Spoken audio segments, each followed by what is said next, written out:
അസ്സലാമലൈക്കും. ഹായ്, നമസ്കാരം. റിയൽ ഹോമിൻ്റെ പുതിയൊരു വീഡിയോയിലേക്ക് എല്ലാവർക്കും സ്വാഗതം. റോസ്മേരിയെക്കുറിച്ച് അറിയാത്തവർ വളരെ ചുരുക്കമായിരിക്കും അല്ലേ? അത് നമ്മൾ ഒരു നഴ്സറിയിൽ നിന്ന് മേടിച്ച് കഴിഞ്ഞിട്ട് എങ്ങനെ അതിൻ്റെ പരിപാലനം എങ്ങനെ വളർത്തിയെടുക്കാം, ഇതുപോലെ നമ്മുടെ വീട്ടിൽ കറിവേപ്പില ചെടി ചിലപ്പോൾ ഉണങ്ങാനായിട്ട് മുരടിച്ചിട്ടൊക്കെ നിൽക്കുന്നുണ്ടാവും അല്ലേ? അതിന് പറ്റിയ സിമ്പിളായിട്ടൊരു ടിപ്സാണ് ഇവിടെ പറയാൻ പോകുന്നത്. എല്ലാവർക്കും ആർക്കും ചെയ്യാൻ പറ്റും. നമ്മൾ കളയാൻ വെച്ച ഒരു സാധനമാണ് അതിനായിട്ട് യൂസ് ചെയ്യുന്നത്. എങ്ങനെയാണെന്ന് ഈ വീഡിയോയിലൂടെ നമുക്ക് കാണാം. നമ്മളൊരു കുപ്പിയിൽ 1/4 ഭാഗം വരെ വെള്ളം, 1/4 വേണമെന്നില്ല, അര ഭാഗം വരെ വെള്ളം ഒഴിച്ചിട്ട് നമ്മൾ പിഴിഞ്ഞ് തീർന്ന നാരങ്ങയുടെ തൊണ്ടില്ലേ അത് ഇട്ട് വെക്കുക. അതൊരാഴ്ചയൊക്കെ ആകുമ്പോഴത്തേക്കും നല്ല പാകമായിട്ടുണ്ടാകും. 2 ആഴ്ച എത്ര ദിവസം പഴക്കമാവുന്നു അത്രയും നല്ലൊരു ഫെർട്ടിലൈസറും അതുപോലെ കീടനാശിനിയുമായിട്ട് നമുക്കിതിനെ മാറ്റാം. അപ്പോൾ അതിന്ന് അല്പം ഒരു കുപ്പിയിൽ ഒരു 1/4 ഭാഗം വെള്ളമാക്കിയിട്ട് അതിൽ ഒരു 2 ടീസ്പൂണൊക്കെ മതിയാകും.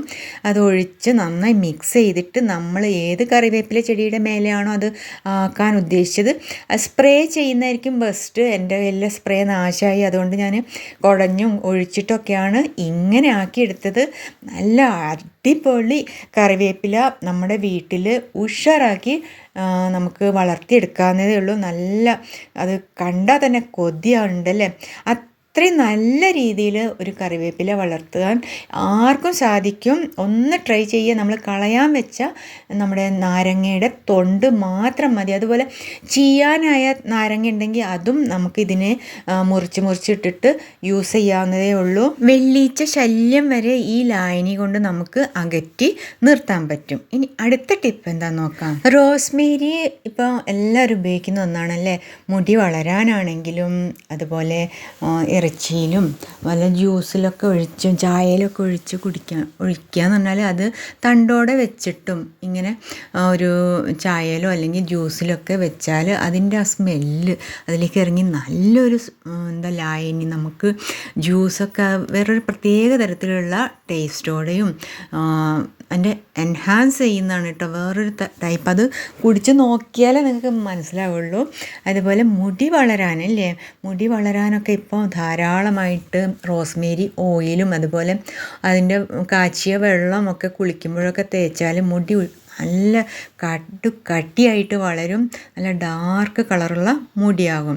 അപ്പോൾ അതിനൊക്കെ നമ്മൾ റോസ്മേരി വളർത്താറുണ്ടല്ലേ? നഴ്സറിയിൽ നിന്ന് മേടിച്ച റോസ്മേരി ആണെങ്കിൽ അത് പലപ്പോഴും നമ്മൾ കുറച്ച് ദിവസം കഴിയുമ്പോഴത്തേക്ക് അത് ഉണങ്ങും. കാരണം എന്താണ്?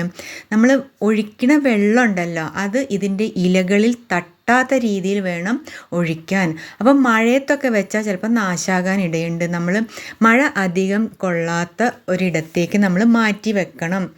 ഇടയ്ക്ക് എല്ലാ ദിവസവും നല്ല വെയിൽ കൊള്ളിക്കാനും ശ്രദ്ധിക്കണം. പിന്നെ അതിൽ നമ്മൾ കവറിൽ നിന്ന് മാറ്റിയിട്ട് ചട്ടിയിലേക്ക് റീപ്ലാന്റ് ചെയ്യുമ്പോൾ അതിനുള്ള ഫെർട്ടിലൈസർ കിട്ടും.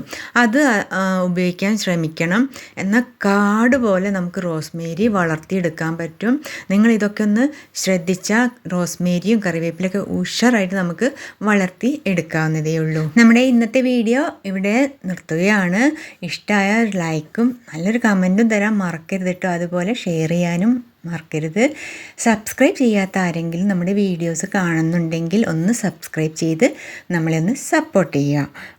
പിന്നെ ബെല്ലൈക്കൺ ടച്ച് ചെയ്യാനും എനാബിൾ ചെയ്യുന്ന കാര്യമൊക്കെ പറഞ്ഞു തരേണ്ട ആവശ്യമില്ല എന്ന് വിചാരിക്കുന്നു. എങ്കിലേ നമ്മളുടെ അടുത്ത വീഡിയോ നിങ്ങളിലേക്ക് എത്തുകയുള്ളൂ. അപ്പോൾ അടുത്തൊരു നല്ലൊരു വീഡിയോ വരേക്കും. അസ്സലാമലൈക്കും, നമസ്കാരം, bye. Thank you for watching my video.